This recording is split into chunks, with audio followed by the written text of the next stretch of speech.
Welcome to this refresher video on music resources for Music 343 and 344 students at Elmhurst University. This session is about finding music, audio, and video. So as always, you start from the library homepage, which is library.elmhurst.edu. Go to the Quick Start box in the middle of the page and scroll down to Music 343, 344. We are talking this session about music, audio, and video online. So we have several databases that can help you find streaming audio and video resources. The biggest one we have is called Naxos. There are over 2 million music tracks from the Naxos label, as well as some other catalogs on there. One note about Naxos is right now our license only allows 5 people to be in it simultaneously. So if you try to get into Naxos and you get an error message, please just give it a few minutes and try again. Also, if you are using Naxos, make sure you log out when you are done. So this is Naxos. So this is what Naxos looks like. I'm going to save my preferences there. This is what it looks like. It is just a huge amount of stuff, so it's kind of hard sometimes to know what's going on. You'll see there's a variety of types of music in here. You'll see, what you expect, classical music, but you'll also see the soundtrack to Prom, the Netflix video. So it's a little bit eclectic. You'll see some other stuff like, tango and some world music also in here. So you're certainly welcome to browse. We have just the Naxos Music Library. Apparently you can get these as an app from the App Store or Google Play, and you would want this one. We subscribe just to NML, the blue one. But if you're actually looking for resources, you can either browse through some of these categories. So I'm going to go to People. And so I can see I've got the option here of either composers or artists. So I'm going to go to my favorite example, Guillaume Dufay. I'm scrolling down to find it. As you can see, there are lots of composers in here. So there's Guillaume Dufay. You'll see there's a very brief biographical sketch with his dates and these weird little cartoons of some of the composers, like brief. This is 3 paragraphs and that's all they're going to say about him. Most importantly, here are the list of his works, and you can view them either by the work name or by the album in which they appear. So obviously I'm looking for a particular work, so I'm going to go with the view by work. So you'll notice this is such a big database that even Renaissance music and medieval music, there's multiple recordings of the same piece, which is one of the major benefits of Naxos, is you can compare how different people have interpreted a particular piece. So I can see all of these. I'm going to scroll down. Oh, I don't know what I'm looking for. Oh, Misa. Here we go. So here are the masses.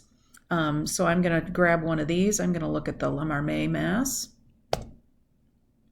And then I can see here are the available recordings in Naxos. So I can see there are tons. So these are the Naxos catalog numbers. Sometimes these numbers will show up in the Music 343 and 344 syllabus or in your assignments. So that's another way. If you had a catalog number, you could just stick the catalog number in the keyword search and it would take you right there. But I'm going to go to this one, the Oxford Camerata. And so here it is. It shows me the album. I can read the booklet. So I can read the liner notes, which is really nice. This has got some pretty detailed liner notes. So I can read about, it gives me all the translations of the mass parts, and it points me to other resources. Some of these booklets are quite extensive. This one's not huge, but it's still another source of information. So then I can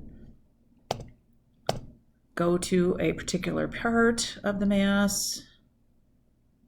Maybe. There we go. So I can play this one. Let's see if it'll actually let me play it. There we go. So I'm going to play the Kyrie.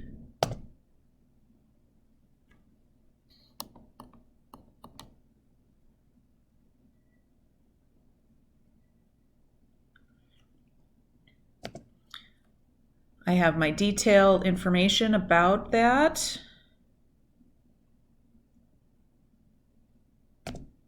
I can hide the player when I'm done. It's very handy. You'll see I can add what they call a static URL here, otherwise like a permanent link.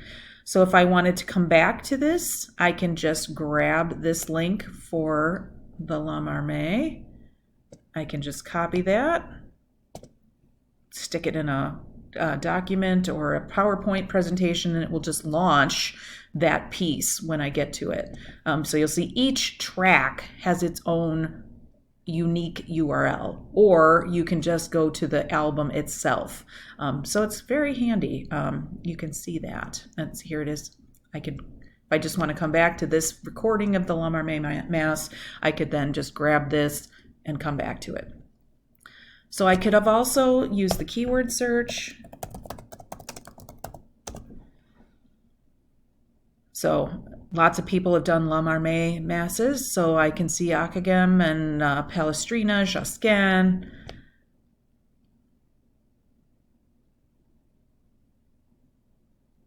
So searching by particular piece is also very Palestrina. So I see there's lots of options here. So that is the version of Naxos that we currently have. The logout button is right here. Just please be a good citizen, and when you're done using Naxos, please click on logout, because then that releases that spot for someone else. All right.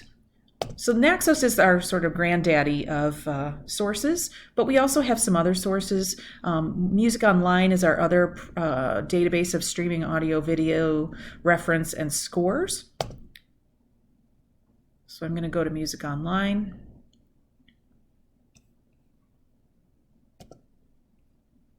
Maybe.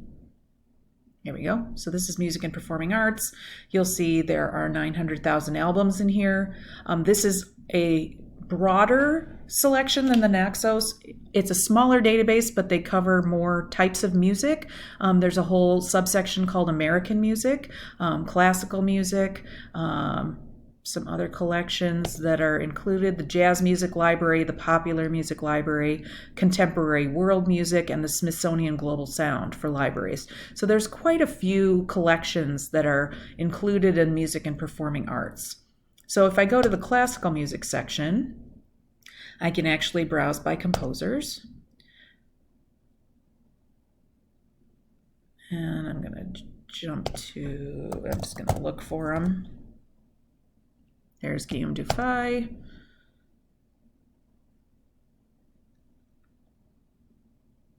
And here's a list of what's available by Guillaume Dufay.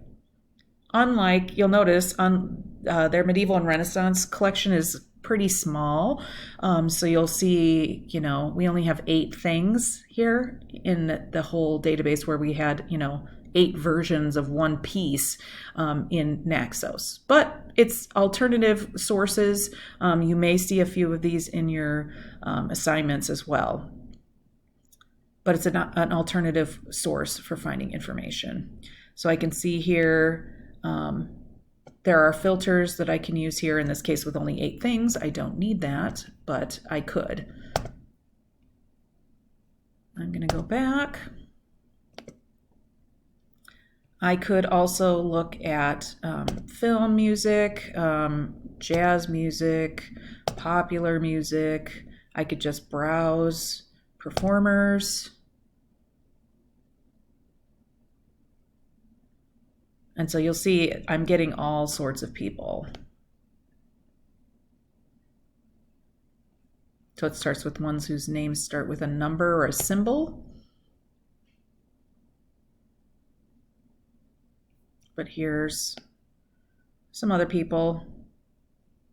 So I can just browse them. It'll tell me how many works are available. A lot of these only show up one time. Sometimes you get a few. Here's B.B. King. There's 4 things by B.B. King in here. So they really try to give you a sampling across all kinds of music, whereas Naxos really goes into depth with alternative performances of particular pieces. So that is Music Online. The Classical Music Library is a subset of Music Online, so you'll find when we clicked on classical, it gets us the same place, but if you want to skip right there, you can click on that. And then Academic Video Online is a huge video collection we have, and they have a pretty decent opera collection, so if you were looking for performances of operas, this would be a good place to browse. So if I search Verdi in all operas, in all videos, I will get Rigoletto, different highlights,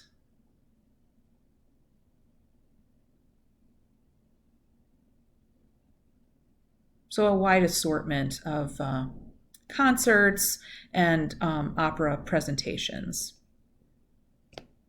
Again, it's a little more balanced toward newer, meaning 18th, 19th, 20th century sources, but it's another place to look. Finally, don't forget about the web. You can find some really interesting YouTube videos. So I just, as a reminder, put a link to YouTube here for you as well. So that's music, audio, and video that the library subscribes to. We also do have a collection of CDs and DVDs, which you can find using BlueJ Search. If you need BlueJ Search help, please refer to that video in the collection. Thank you.